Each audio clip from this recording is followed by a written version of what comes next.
Hi, I'm Joey Lott, and this is a video in the series that I call Ask Consciousness Anything. And the purpose of this series is to invite you to a living inquiry in your life so that you can discover for yourself, in your own direct experience, who you are. And why does this matter? Well, it matters because so long as we live without the clarity of recognition of who we are, we will be seeking rather than living fully. We will be seeking for peace rather than living peace. We'll be seeking for okayness rather than living okayness, because we'll always be imagining ourselves to be something separate that's in need of something to make us okay, to fill that void that most of us have a sense of, that sense that something's not quite right, that there's something that we have to either get or avoid in order to be okay. And so it matters to you because when you know the truth of who you are, you know, not in mind, not in a way that can be doubted, but in a direct way, you know and recognize yourself to be peace. You know and recognize yourself to be okayness. And this also matters to the rest of us, because the old way of thinking as a separate self, the way of the world, suggests to you, well, you should just get enlightenment so that you'll be okay. And then you might think the mind might say, well, yeah, so why does somebody who already recognizes the truth of who they are care? Why would that matter? And it matters because really, truly, we're not just giving lip service to oneness, we're actually tuning into oneness and recognizing oneness as our true nature. So if we're truly all one, and I'm proposing that we are, and that it's possible to know that in your own direct experience, then of course it matters. Of course it matters that not only is inner peace realized, but that outer peace is made manifest. It matters. We could turn to some idea of non-duality, which is what a lot of people do, and they cling to that, and they don't realize that ironically, most of what most people call non-duality is the most dualistic thing around, because people want to stake their claim in what they imagine is oneness, which is still actually excluding something. And then they want to just stay here. Oh, I'm one, I am one. There is no separate self, there is no separate self. And you'll notice that people who are stuck in that way, they often talk in a particular way, right? What is experienced here is spaciousness. And it's okay to talk that way if that's a description of your own authentic experience, but you just can notice that it can get rigid because there's still fear running the show. And so really the invitation here is to look honestly for yourself right now and discover the freshness, the aliveness of your own true nature, and discover that it's never something that you can find in mind. It's not something that you can cling to from the past. It's alive right now. And that's why this matters. It's not some theory. It's not some philosophy. It's lived. It has to be lived. It's a living inquiry that results in living peace. And that matters a great deal. I have children. Maybe you have children. All of us have family. All of us have neighbors. All of us can look outside and maybe see a bird, see a tree, and know that there's a longing. There's a longing there to realize peace, to really manifest peace in the world, not to just long for it any longer. Okay, so today in this video, we have a question. It's a rather lengthy one, and I don't know that I'll address all of it, and I don't actually have it in front of me because I'm doing this on my phone, and it was too long to try to memorize. But I'll do my best to paraphrase, which is, it's a question about our potential. It had multiple parts. It had a question about our potential. It had a question, a part about, see if I can remember this.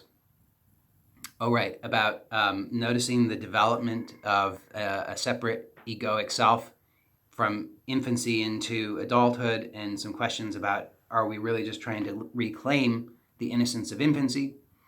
And also there was a third part, see if I can remember this, which was about the confusion related to the myriad options available in the spiritual marketplace, all of them promising something. So let's just see if we can look at each of these really briefly. So first of all, about human potential. You can actually just see that this is really just in the mind. This is the mind hedging its bets. The mind always says, well, I might be interested, but I need to know a little bit more first. And so it's always, only the mind would ask about human potential. But you can inquire directly in your own experience right now, and you can actually touch upon, rest in, and inhabit fully and recognize pure potentiality as your true nature. So this actually renders the entire question moot, because if you really inquire in your direct experience right now, just notice the simple sense that you are. You'll notice that this is always here. So I want to be clear that what we're looking at is what's always here, not what comes and goes. And you'll notice that the feelings come and go, and the sensations come and go, and the thoughts come and go, bodies come and go, worlds come and go, things come and go. But you remain, you always, as you are, recognize yourself to be. You as awareness exist. And you always know this about yourself, but you overlook it because you're conditioned to do so. So you can notice that your actual experience of yourself is pure potential, pure consciousness. It renders the question entirely moot. You can actually just rest here, and you can actually live from here, and you can allow everything to be moved from here. That's actually a possibility. And that's really what I'm inviting you to explore and discover for yourself. The second part of this having to do with the seeing the development of a separate egoic self and wondering if we're trying to get back to something, the innocence of a newborn infant. And I would propose that no. We're really, it's a very tempting idea to believe that there's something that's wrong or mistaken, or that something needs to be fixed, or there's a problem somehow. And so we could look at the development of ego, of a sense of being a separate autonomous self that happens as part of the human development from infancy into adulthood. And it might be tempting to view that as a problem, but really that would be a mistake, because that's really just more mind stuff. And what's actually possible is that you can look directly right now, and you can actually find the answer to this question in your own direct experience. So you can see right now that if you inquire directly and just recognize the simplicity of being, just the simple fact that you are, prior to any thought, but also during every thought and after every thought. So this doesn't depend upon the absence of thought. You can just notice that thought comes and goes in the awareness that you are. So why on earth would there be any benefit to the development of a sense of being a separate autonomous self? Well, clearly it's useful for the animal. It's very useful, because otherwise, you think about it, I've got young kids, some of them still need me to wipe their butt. Okay? That's not a very, who's going to be doing that if everybody is needing somebody else to do that for them, right? So we have to develop a sense of autonomy, a sense of being a separate self, in order to develop the functions to be able to take care of ourselves, in order to be able to function in the world, in order to be able to play our role and do what it is that we're here to do. Only mind would propose that that's a problem, but in direct experience, instantaneously right now, if you inquire, you will see that you are already free, and that the development of that separate egoic self is in no way harmful to consciousness, to spaciousness that you are. And so we can actually just trust fully in creation, trust fully in exactly what it is that's here. And we can, instead of turning to the mind, which is always existing in separation and proposing that there's a problem that needs to be solved, or something that needs to be figured out, or maybe something's off, we can instead recognize that that's already arising in consciousness, and that that's simply a movement in consciousness, and that we have this capacity to allow that to refer us back to the direct recognition of ourselves as consciousness. And that in so doing, there's actually an expansion. There's an expansion in creation, but this doesn't happen through giving attention to mind. This happens through resting as awareness. Okay, so the third question, see if I can remember. Oh yes, the myriad of options available in the spiritual marketplace, and how does one know what to trust and what to believe in? And I would say, always trust what's available directly to you. You know, if there's something that has to be mediated, or if there's something that you have to understand with the mind, then maybe that's not the best place to start. You know, what I've come to realize is that all of the stuff that has to be interpreted through mind, that's usually a good indication that it's not the appropriate time for whatever that is. There may come a time when that can be received without being perceived as a threat or something that has to be filtered through mind, but it's possible to actually just receive life effortlessly, and in so doing, everything happens in its own time. Everything happens exactly at the right time without us having to try to figure it out. So I believe that until you know and recognize in your own direct experience the truth of who you are, nothing else is likely to really work very well for you. And the good news is that knowing and recognizing who you are is actually an effortless thing. It does not require that you have to understand something, figure something out, learn complicated techniques or anything like that. Recognizing who you are will be the foundation for everything else that you do. You can notice that the way in which we've been taught to be is that we're supposed to do something before we can be something, right? If you want to, we don't really celebrate being in this culture. Instead, we celebrate the being something, right? So if you want to be a doctor, then you have to do the training and do the work so that you can be a doctor. If you want to be a minister, you have to do whatever you have to do, go to seminary school to be a minister. If you want to anything, you have to, you know, even if you want to be a parent, you have to now read books and do trainings and learn how it is to be a parent. Right? So we're in a paradigm of you have to do something in order to be something. You have to do something to have some kind of competency so that you can be qualified to be something. And that's how we have just accepted things to be. We've accepted that that's true, but in fact, that's nonsense. We already are. And if we begin there and begin to actually inquire into being, then we start to notice how backward we've had everything, and we start to realize in our direct experience why it is that we've been so frustrated and confused and nothing's really worked fully for us is because we were living from confusion. We were actually throwing ourselves under the bus, right? We were totally overlooking the most fundamental thing there is, which is, who are you?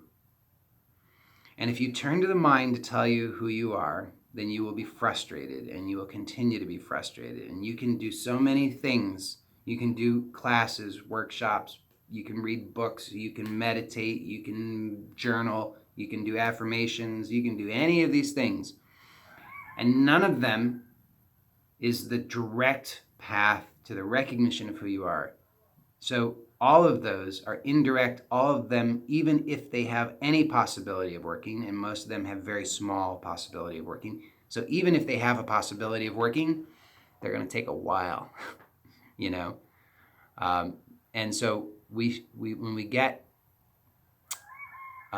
intelligent about this, then we start to be curious about what's the direct way, what's the most immediate way that it's possible for me to recognize the truth of who I am. And the most immediate way is direct self-inquiry. And the good news about this is that it does not require any learning. It does not require any complicated practices. It doesn't require a great amount of time.